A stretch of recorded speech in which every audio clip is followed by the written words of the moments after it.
Here's tonight's top 10 list. Let's go.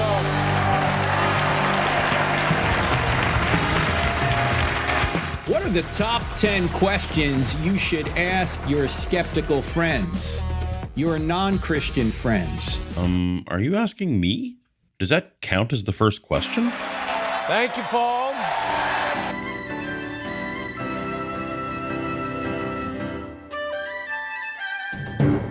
Welcome to Apologia, where a former Christian takes a look at the claims of Christians.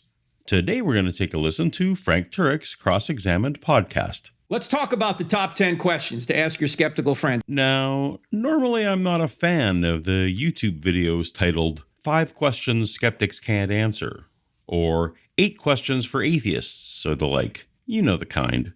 They seem, at least in my view, to exist entirely so that other YouTubers will make responses, and thereby garner attention for the question asker. In general, I think these are best met with silence. Just don't look. Just don't look. Just don't look. Just don't look. But that's just one man's opinion. You do you. And now that I've said so, I'll undoubtedly make some video in the future that contradicts myself. Hello, future hypocrisy observers. But Frank isn't going for response videos with this list. He's legitimately attempting to give advice and lend instruction to Christians on having conversations with a skeptic. As such, I think there's value to both Christians and skeptics alike to exploring what some thoughtful responses might be, rather than the pat answers that Frank predicts. And I may even go more than 10, but I'm just going to give you the 10. Yeah, Frank's not a stickler for his own format. And if I meet somebody for the first time, the first thing I'm asking people is, hey, where are you from? What do you do? I just want to know something about them. What's your story? This makes sense for face-to-face conversations with a stranger. How do you do, fellow kids? What? Evangelistic foreplay. And then after you have a little bit of interaction with them, you might want to say, how were you raised? Were you brought up in a religious home? Why, yes, I was. My parents are both evangelical Christians of Mennonite heritage.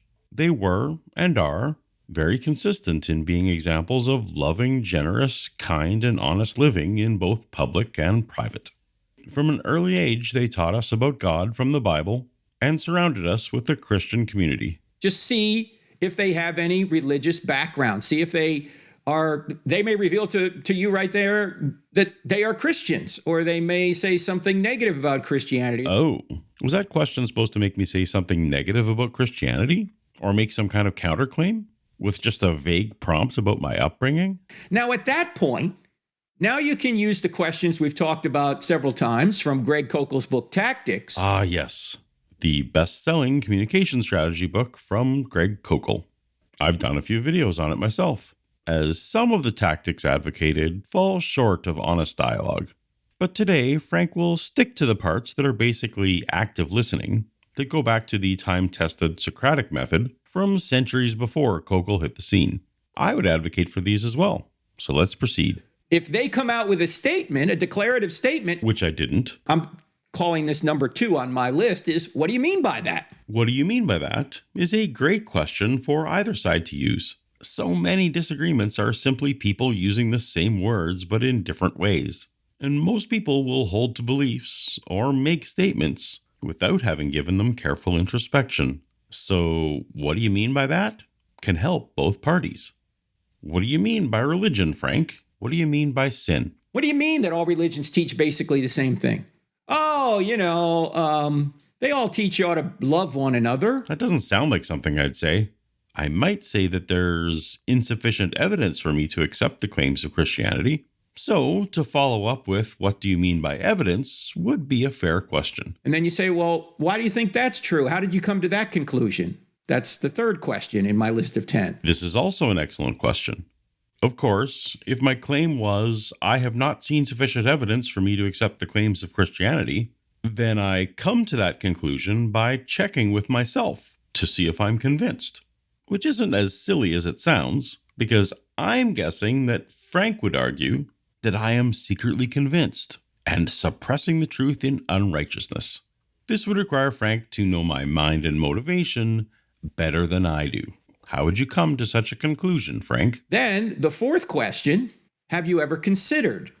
and then you fill in the blanks, where this is your opportunity, in other words, to provide some evidence back. So the question is, have I ever considered evidence? Have I ever considered the evidence against my claim? Have I ever considered the specific evidence that Frank's students has in his knowledge bank that pertains to my claim?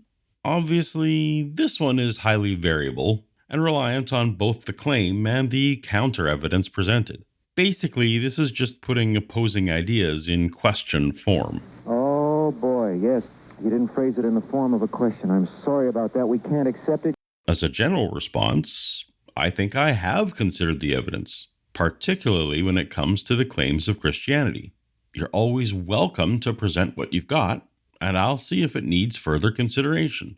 A huge problem when I was a Christian is that I went for decades not exploring the evidence against my claim. That was a big mistake. So now I do my best to evaluate both sides of any claim before I decide. Let's be honest. Conversations don't always happen this scriptedly. They don't always happen neatly and tidily. You may be jumping around with these questions dependent upon what is said. That's for sure.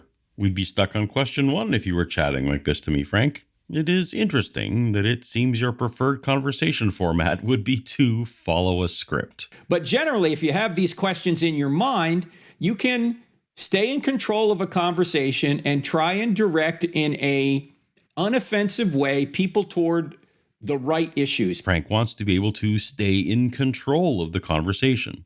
That's how we know that Frank's approach isn't about having a dialogue or making a genuine connection.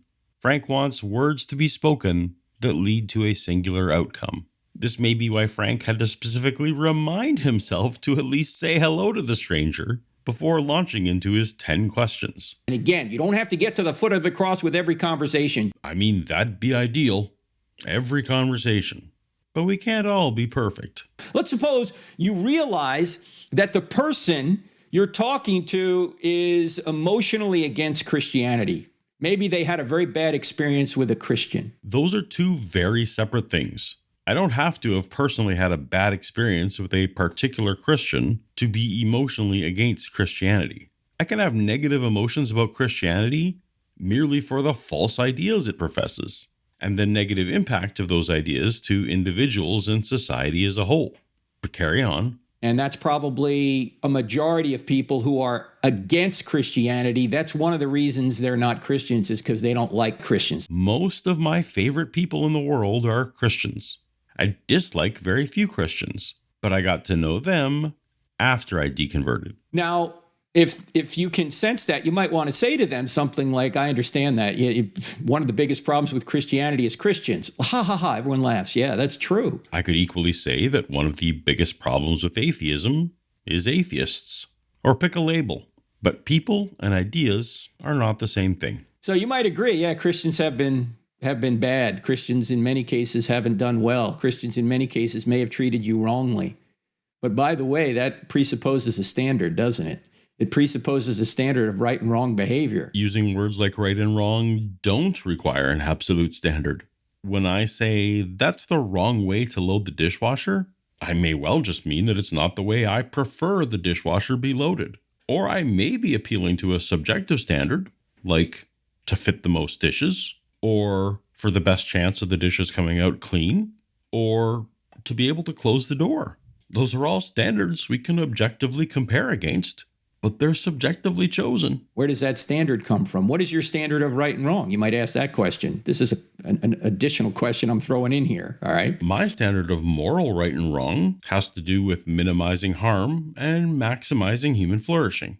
This is a subjective standard, to be sure, but if your morality doesn't care about minimizing harm and maximizing flourishing, then we are not on the same page, and we can thereby definitely rule out some universal standard. Now, question number 5. You've heard me say this many times. Here's the question. If Christianity were true, would you become a Christian? Yes. I mean, it would depend a little on the version of Christianity that was true and the nature of that Christianity's heaven and hell. But assuming Frank's brand of eternal conscious torment Christianity, I'd pragmatically become a Christian, for sure. As you know, I've had atheists stand at the microphone in front of hundreds of people and say, no. Wait, you claim to be reasonable. How is it reasonable? You wouldn't believe if something were true. Well, it's not reasonable. It's not a head problem. It's a heart problem. They just don't want Christianity to be true. They're not on a truth quest. They're on a happiness quest. And they're just going to believe whatever they think is going to make them happy. I get your objection, Frank, but this isn't quite the case. If you were to convince the atheist at the microphone that Christianity is true, they would, by definition, believe it to be true. What they would be doing is deciding not to follow the tenets of Christianity with fully informed consent. When apologists speak of people having free will to follow or reject God, this can only ever actually apply to people who have become convinced that Christianity is true. For someone like me, who cannot accept Christianity because I'm unconvinced it's true, I have not made a free will choice. And my being convinced or not had nothing to do with happiness. So always ask the question, if Christianity were true, would you become a Christian? Now, if they come back at you, well, there really is no truth. Admittedly, I'm not on university campuses much, but I talk to a lot of non-believers. I simply have not ever heard anyone seriously advocate that there is no truth. But Frank must travel in different circles. But he puts it in his opening to play week after week. Where are these no truth people? You know how to handle that. You've listened to this program long enough. Is that true? Is it true that there is no truth? Because that's a truth claim right there. It defeats itself. I know Frank loves his gotcha moments and self-defeating claims. But if he were genuinely interested in dialogue, he would skip the zingers. Zing! And instead go back to the second question on this list. What do you mean by truth? When I say truth, I generally mean the extent to which a proposition conforms to reality as adjudicated by predictive power. I'm guessing that Frank would agree in principle, maybe throwing a reference to God in there. But others use the word to mean something else. They might say, my truth, in referring to an unwavering personal opinion, or perhaps referring to a method or philosophy they adhere to because of their perception that it suits them personally. You and your interlocutor need to agree on how to use terms if you're going to have a meaningful discussion. It's self-defeating. So all these claims that there's no truth, or all truth is relative, or there isn't the truth, only my truth, or if it's true for you but not for me, all these claims are logically self-defeating. There is truth out there and you can know it. I agree, at least in principle, that we can discover how well a proposition conforms to reality, assuming that the proposition has verification and falsification criteria. If I were in this conversation and Frank's script allowed me to ask questions back, I might ask what the falsification criteria are for his Christian claims. All right, question number 6 is, if there is no God, why is there something rather than nothing? If you're going to ask, why is there something, i.e. a material realm, you should equally ask, why is there a God? And find the same potentially unsatisfying answer awaiting you. There is no why. There may be no why. Whether it is energy, a God, or something else, something is simply the brute fact necessary to terminate the infinite regress to which no ontological why is available. If you want to simplify that, you could say, who created and fine-tuned the universe? That's not simplifying the why question at all.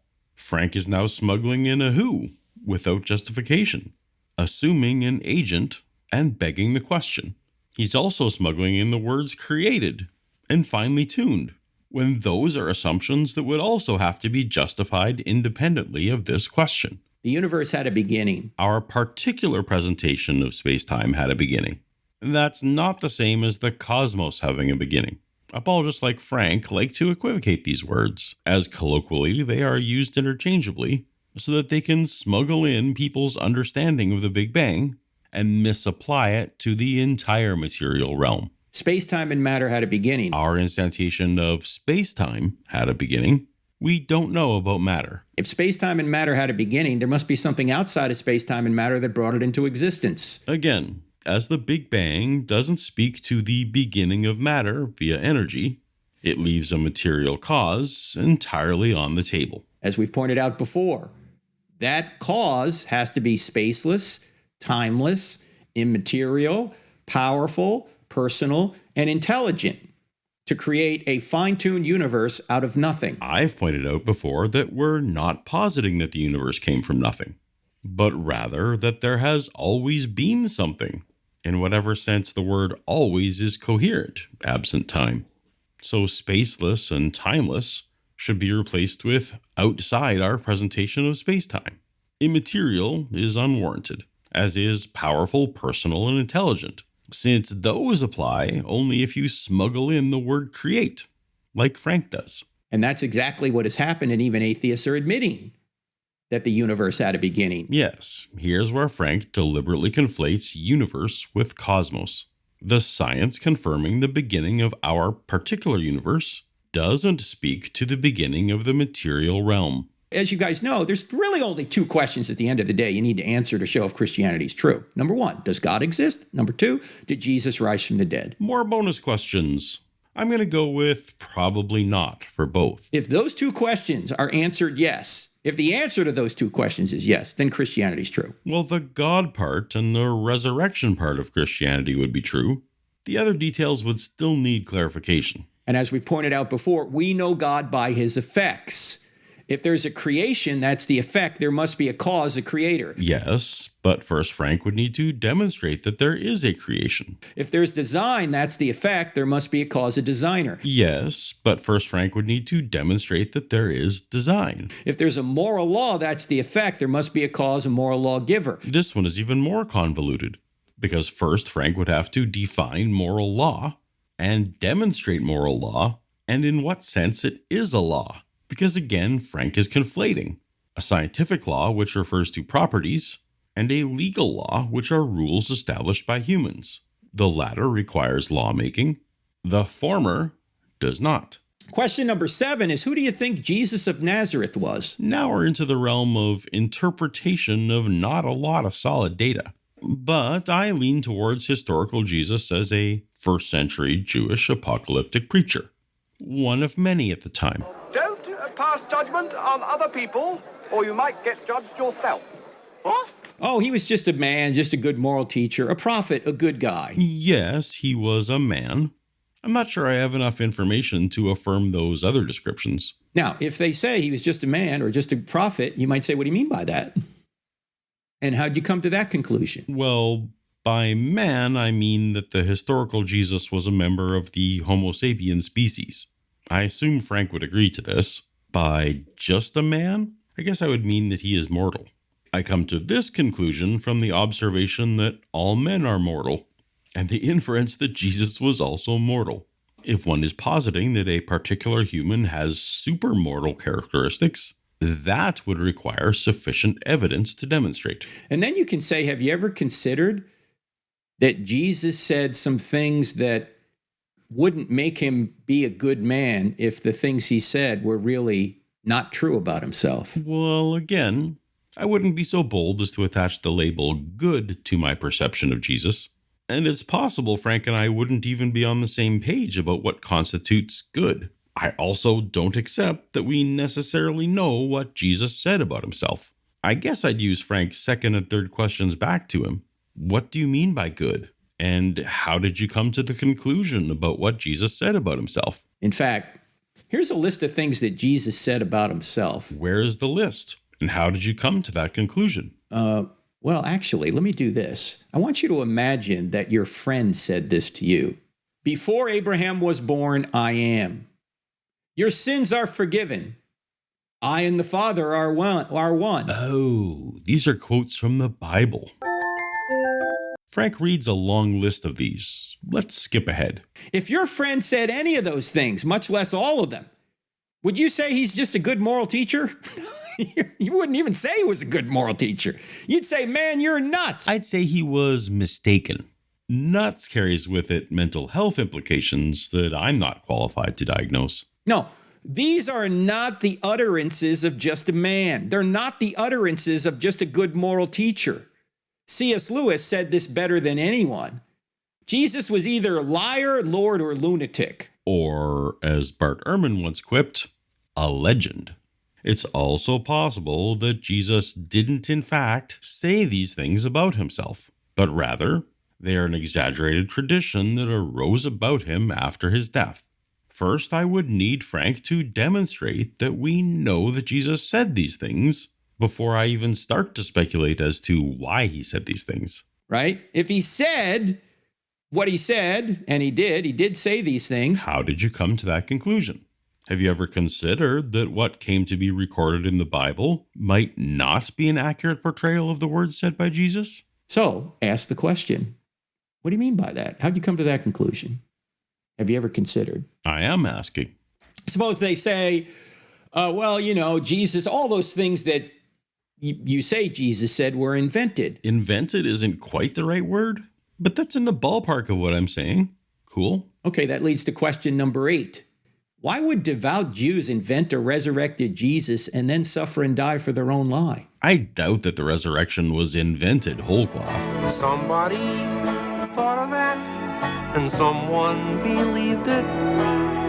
Look what it's done so far. It seems likely that there were one or more people who genuinely, but mistakenly, believed that Jesus rose from the dead, and that they went on to convince others, and the details slowly accumulated without malice, but also without basis in fact.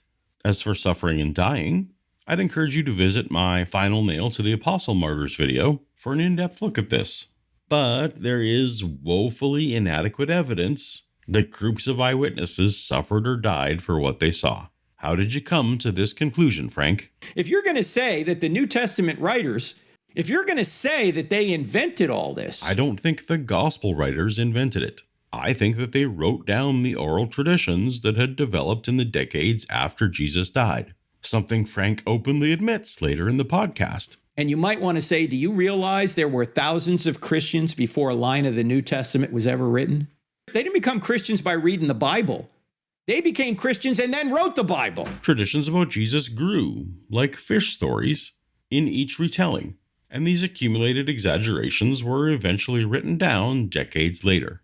We don't have to imagine that the gospel writers were creating the story out of thin air. You've got to discover a motive for them to do this.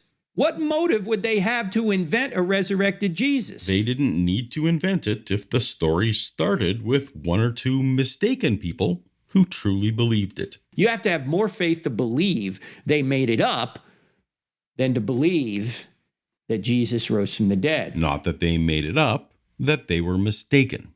It takes no faith at all to imagine that someone was mistaken. Now, what we have to point out to people who say, well, it's just the Bible that tells us this. Well, there are other sources than the Bible. Not for what Jesus allegedly said, not for his resurrection, at least not primary sources. See my Are There Authentic Secular Writings About Jesus video for more. If they say, these New Testament writers invented this, what do you mean by that? How'd you come to that conclusion? I don't say that. Have you ever considered they had every motive to say it wasn't true, not every motive to say it was? Why would they go die for a known lie? Frank, have you ever considered that there were no eyewitnesses to an actual resurrection who died for the claim? How did you come to your conclusion? We know why people die for things they think are true but really aren't, but why would people die for people they know is false? They wouldn't. Let's say Jesus wasn't resurrected. Which eyewitnesses died for something they would have known was a lie, Frank? What are their names?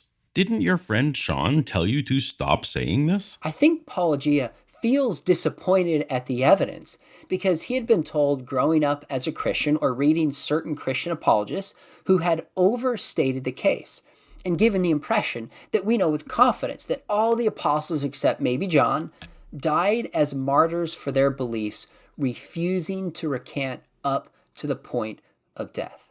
Now, as we have seen, and my research shows, we cannot establish that. I think there's also been a hyper trust by many Christians who read martyrs and says, hey, they all died as martyrs, and they proclaim it. Well, I've made that claim in the past, so I repent on this show from making that before I did my research. That should be corrected as well. Here is number 9.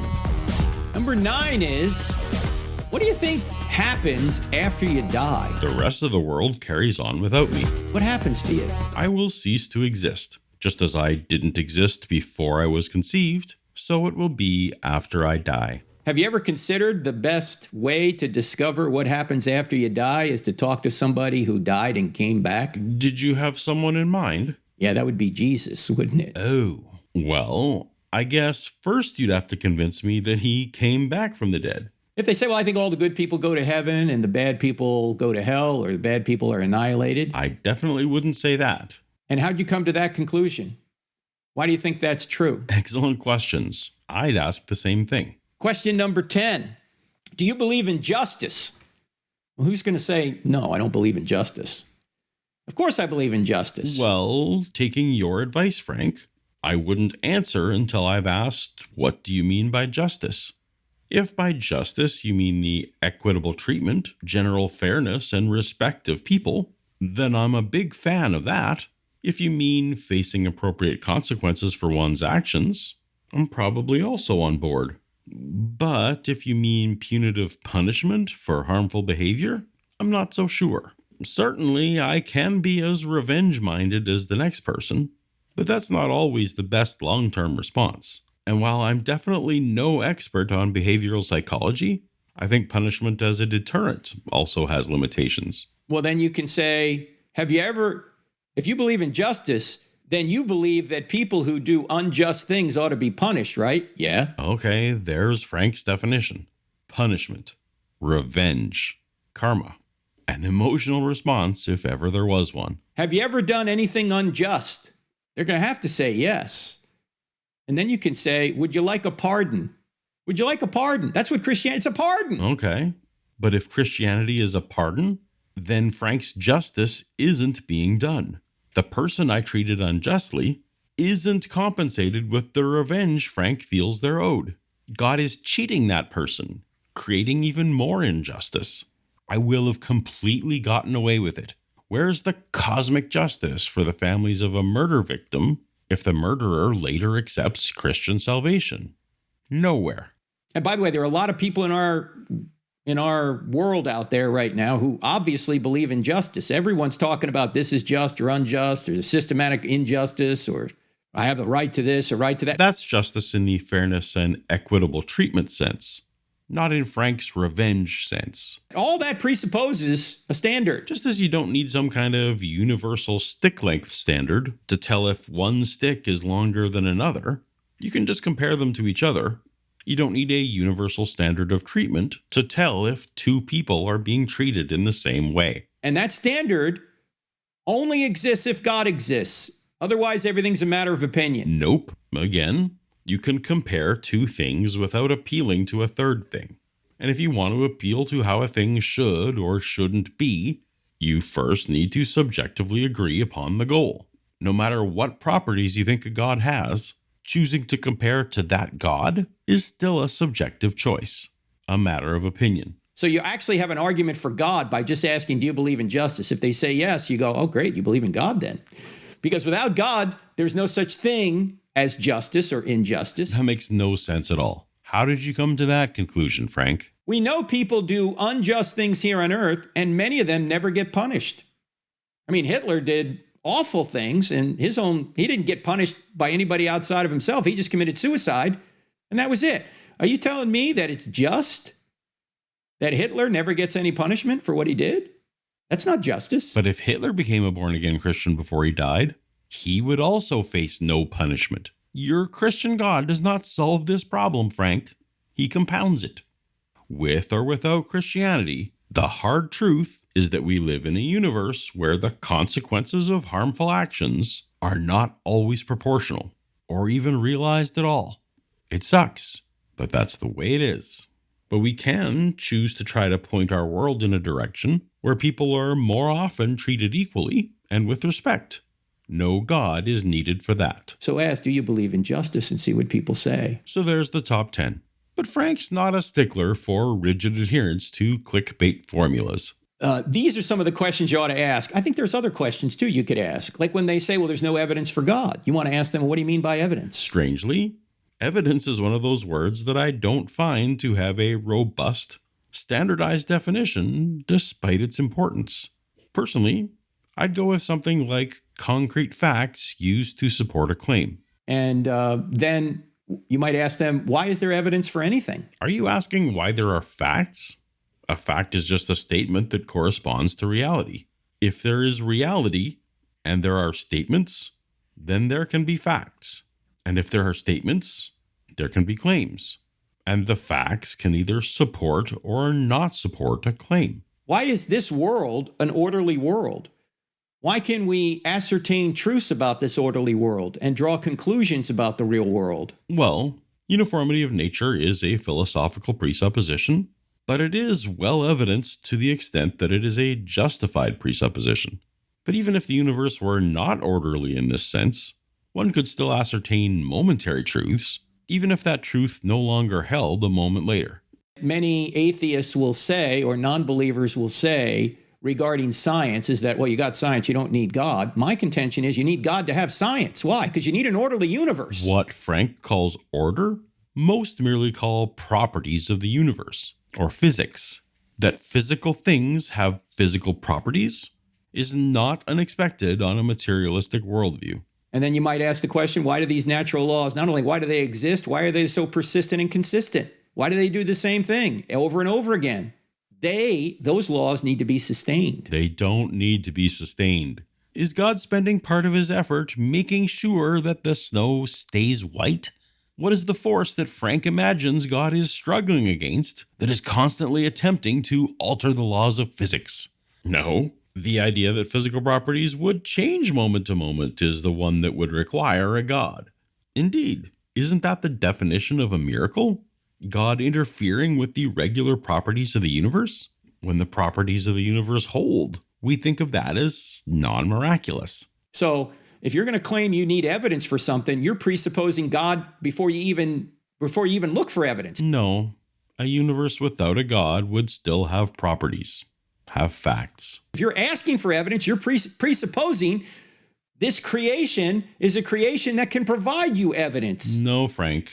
You're supposing that this creation is a creation. I don't think it was created. So, those are some questions you ought to ask your skeptical friends. Here they are. And the two key ones, God existing and Jesus rising from the dead. Okay.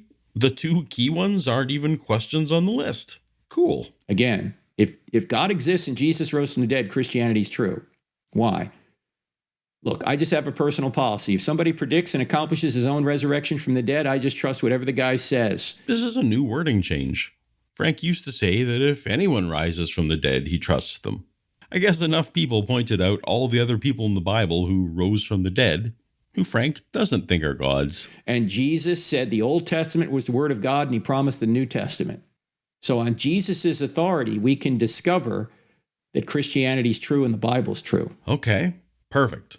So the Bible is true because Jesus rose from the dead. And how do we know that Jesus rose from the dead? Ah, yes, the Bible. See you next time. God bless. Until next time, later.